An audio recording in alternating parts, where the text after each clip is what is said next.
Hey everybody, welcome back. I know it's been a minute since we posted any videos, so it's so great to have Denise back, and it's so great to be back. I just wanted to remind you guys before we get going to please hit like and subscribe no matter which channel you found us on, especially because we're planning on coming back with a vengeance this year. So we'll have a couple more videos coming out this month. So don't forget to do all the YouTube fun stuff, the like, subscribe, and please feel free to comment. So to keep track of what we're going to be talking about throughout the year. Yes, we love to hear what you think, and it will encourage us to keep getting these videos going. So thanks, Mary Beth. I'm so excited for our topic today because we're going to talk about how you can communicate with your own pets without using words. So you're communicating with your own animals all the time, but you may not even realize how. Sometimes it's body language, sometimes it's by their behavior and whatever they're doing. So energetically connecting with your pet is just a different and unique way of also getting information from them. Yes, exactly. Because whether you do animal communication or not, if animals are a part of your life, being able to communicate with them is so important, not only through health issues, but even just to truly deepen that connection with each other. So this is a fun topic that I love so much. And I know Denise and I have talked about a few times personally, because this can also be a hard topic.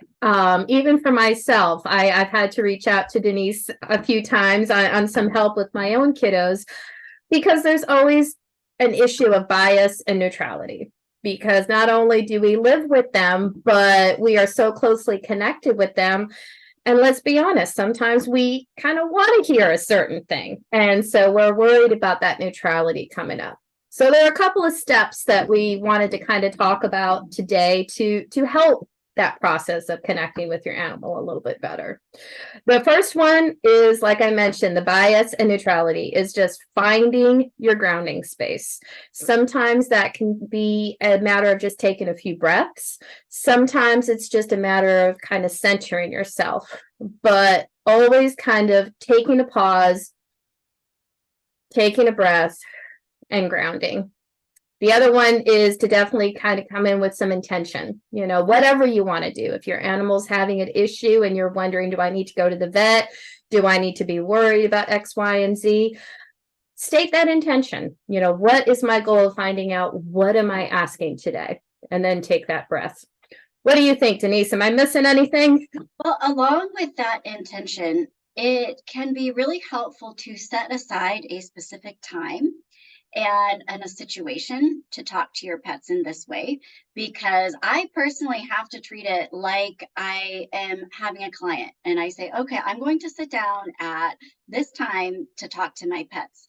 It forces me to be kind of in a different mode where I'm not just like doing something, going about my day, and I'm like, oh, a question pops into my head, so I'm going to ask them right now. Because sometimes when that happens, I already have an idea in my head of what I think the answer is going to be, or I'm just busy, so there's other things going on. So along with that intention is creating an intentional space, I think, as well. And with the grounding, if you have time to do a meditation, that's always great. If not, just setting the intention of being neutral and really letting go of anything, any bias, anything that you might already have with you. And so that can just help just to know how important that is, and to just let go of any thoughts that are in your head already. Yes. Yeah. Letting go of any preconceived notions, letting go of whatever you think you want to hear, and just kind of letting it come in, which brings us to the huge importance of practicing, because, and I think just setting up that practice, setting up that grounding space and that neutrality space, like we talked about, is so important from the get-go when you're learning how to do this, when you're practicing it, because then it can help you in case something massive comes up, or even it doesn't even have to be that massive. Let's say, a health concern pops up or a diet question comes up where, that neutrality or that bias is already kind of creeping up, because if you're like me, you might be a helicopter mom. So, but we won't talk about that, because that neutrality then gets, really involved. So, or really get skewed. So I think it's so important to kind of find that breath, find that practice, kind of letting go, that finding a space to kind of initiate that, that neutrality at a calm space is so important. Well, animal communication is first and foremost a spiritual practice. Exactly. So anything that you can do for your spiritual health will also make you a better animal communicator, whether it's with your animal or a different one. And when we're talking about practice, it can also be really helpful to practice this with other animals. Try on a friend's animal where you can get some validation. Or I've got workshops, there are practice circles, there's places where you can do that, so you start to learn what it feels like when you're talking to a pet or an animal that you are not already connected to. And so I recommend that to people, even if you don't want to be an animal communicator, you just want to understand your own pet better. That can be a step in that direction, just to get some more practice and figure out what it feels like. Yes, and also how you get that information, because I firmly believe you're communicating with that pet since day one, and sometimes even before day one, before you're physically together, you're communicating. But if you're brand new to this, you don't know what in the world you're doing, or you may not even realize what you're doing. And so understanding how you receive that information is so critical. So I think, like Denise said, one of the easy things, and for my personal animal communication growth, I had to practice with other animals, and that's how I kind of learned more, and then took it to my own animals, just because of, like we mentioned, that neutrality. So learning how you get information is key, because you can come in any sorts of ways. There's, all sorts of your senses. I mean, I know, Denise, we've talked about, we can hear things, we see things, we feel things, and sometimes all the above with one animal. But what does that truly mean? So kind of sitting in a workshop where you're able to connect with an animal to see how you're getting that information, I think is key. And also a way you can play with it too, because I think a big thing with any kind of communication, but especially if you're getting started with your animals, is to have fun, taking the pressure off of it, make it a fun experience, connect with another animal that you can have validation with, like in one of our workshops, or things like that, where you'll find the validation, but you get to have fun seeing, okay, well, how is this animal going to tell me this? Mm-hmm. Well, and be open to whatever comes through. Yes. That's really key. Is we don't want to stop things before it even starts. So you might think, oh gosh, I don't hear things. I wouldn't ever hear things. So be open, even if it's something you haven't experienced before. And I also want to remind everyone that when we're talking about hearing things or seeing things, it's in your mind's eye. Yes, So great I point. always thought that it was literally like somebody was standing there talking to you. And it's not really like that. So You mean a that's ball where, isn't going to show up out of thin air? no, I wish. I wish it was that easy. But that's why the practice is important, and just checking in with all of your senses. So if you want to sit down with your animal and ask them a question, put the question out there, and then notice, what do you hear, or what do you see, and what do you know? That's an important one too, because you may not have a specific way that it's coming through to you. You may just know something. So it's important to acknowledge everything, even if it seems like it's not meaningful, or if it feels like it's just in your head. It is really important to note that it probably is coming from the animal. And sometimes it's hard with your own animals because you have some of the same memories. So if I'm talking to a client and I say, tell me something that you enjoy, it's easy because it's not something that I already know.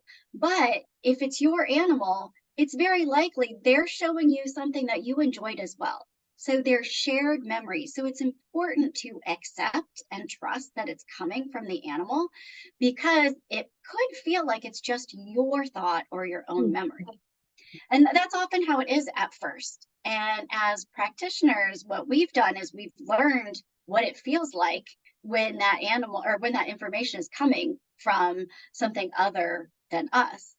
And you can do that too. It just takes Totally. a little time and a little patience. So also don't get frustrated if it feels like it's not happening right away, because it is more complicated with your own pet. When I practiced on my own animals, I was like, I can't do this. This isn't working. And it wasn't until I worked with other animals that I actually believed that it was happening. So it requires a little more trust and acceptance when you're talking to your own pets. Yeah, exactly. You said that the big word, which is trust, because a lot of times you may say, ask a simple question like, what is your favorite toy to your animal? And you already know that, but that's because you do already know that. You guys have already talked about it, and trust that you know that, and trust that, the information that they're giving you is information that they're giving you. They are communicating with you.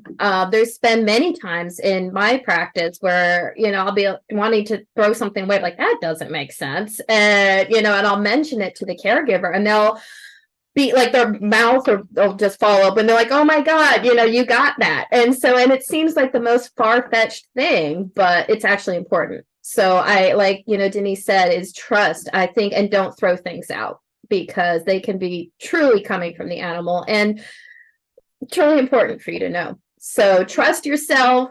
Go with what you first hear. Don't try to make sense out of it immediately. If it doesn't make sense, maybe sit with it for a little bit, and remember, it's a practice. So I know, Denise, maybe you feel the same way, but being human, I like things that are visual too, because like we talked about, a lot of the information, there is nobody standing, to giving you information. I don't see an actual ball. I do actually feel things, but there's no visual components. So I thought another thing that would be important that we talked about is some other ways other than just telepathically or kind of how we get information through the senses, some visual things that we can go with that can kind of help people along this practice run. So one of the things I love is the blinking. I know people like Jackson Galaxy and some other people have talked about the slow blink. That's a big thing I recommend to people, and that's one of my favorite things to do. I do it even with my bearded dragon to my horse, little to small, real slow blink to you, and you can kind of grow from there. What do you think, Denise? Any other kind of... Yeah, well, I love that too, because you're initiating that that conversation, and you can immediately get something back from them. And it is important to have fun with it, right? So you don't want to start necessarily by asking them, how their health is, or something really serious, but you can communicate with them by asking them for something. Like you may say, like, go pick up your ball. Just start with something slow, and sit and imagine what that looks like, and just try practicing if you can get them to listen to you, or maybe if they're in another room, just kind of call to them without using words, like, come to me right now. And so kind of play with it, make it a game, and think of some ways that you can tell them something, and maybe you can see a response, and just kind of see how it goes. Yeah, I love it. And this also goes a long ways when you're teaching tricks. People are so verbal. I notice it a lot with horses. We say, we're just so verbal. But if you actually imagine things like with your dog, sit, or if you're teaching them a new trick, try to imagine, what the motion or what you're going after, and then kind of incorporating it with kind of some trick training or different things like that. And kind of that can be your way of seeing how you're progressing, and also getting that visual feedback too, to kind of encourage you and keep you going. And I almost forgot to mention, and I just have to mention, Denise, real quick, if you'll forgive me, because I've made this mistake a few times, and I've noticed other people have, is your intention is so important. And always remember to imagine what you want to see. don't imagine what you don't want to see. For example, stop jumping up on the counter. Guess what? The animal is not going to understand stop jumping up on the counter. So what I always encourage people, whether, you're, even if you are speaking verbally, but if you're imagining, your goal is to have them not jump up on the counter, take the counter out of it. What do you think? Yeah, oh, absolutely. Show them the behavior that you want. And I always say animals don't understand the don't. Yes. So if you're sitting there thinking, oh God, I hope they don't bark at everyone today, that's what they're getting. That's the message is, oh, maybe I'm supposed to be barking at everyone. So Exactly. You want to think about from the more positive side of what is it that you want from them.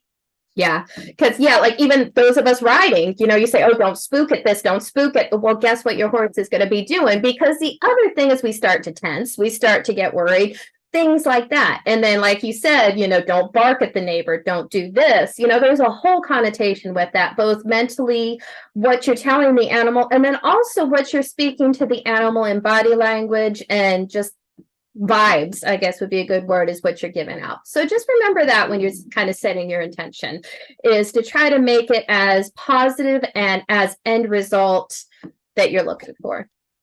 Mm-hmm. Specifically with behavioral issues, but it's also important just to have fun with it and be lighthearted and just see what comes through.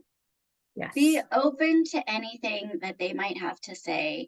And I would also mention when I'm talking to my own animals, there's different kinds of questions that I might ask, right? Because we were talking about like the example, what's your favorite toy? That's something I might ask an animal that's a client if I'm trying to verify that I'm connecting with them. With my animals, I'm going to ask them things that are going to be more like, well, how do you feel right now? Or, why are you crying right now? My one cat cries. He carries toys around and cries. And I think he's actually talking to his toys. He's playing, but it sounds like he's crying. And so the types of questions that I'm going to ask my animals might be a little bit different. So you might want to ask things like if they like their food. It can also be helpful to go back to yes or no questions, right? And just notice, do you get a yes or a no? So you're not like just opening it up to just anything. So that's another thing that you can try if you're struggling a little bit, but give it time. They're not used to communicating with you in this way. They're used to however you have been communicating with them already. So this is just fun. This is just a fun, new, different way that you can try and deepen your bond with them. Exactly. Give your both of you some time, because your animal may respond a little bit differently too, because like you mentioned, they're not used to this. They're not used to you kind of asking for them to communicate in this way. So yeah, exactly. At the heart of it, have fun, enjoy, and give both of you some grace. And I think the key to this is so important is practice. Practice not only communicating, but also finding that spot. I love, or that neutrality spot. Because one of the things I would highly recommend is kind of whether you do grooming sessions, whether you do just like little massage sessions, kind of just finding a quiet place, because, like we mentioned at the beginning, this is a spiritual journey too. And I think even incorporating them in with some meditation would be so, so helpful. And then you can kind of ease into, some of the communication, or just kind of sit in that space with each other, because growing as a partnership and deepening that bond is really the best part about being able to communicate with your pet, not only through emergency situations or kind of big questions, but just overall finding that bond together. Right, Declan? Perfect timing with Declan. He agrees. Thank you. Yes, We planned that, y'all. We planned that look, yeah. That loving look too, right? On connection. He was listening. See, exactly. He's listening. But practice, and have fun. Absolutely. And we would love to hear from you. Leave a comment if you've tried this. Let us know if you get any messages from your pets. We would love to hear about it.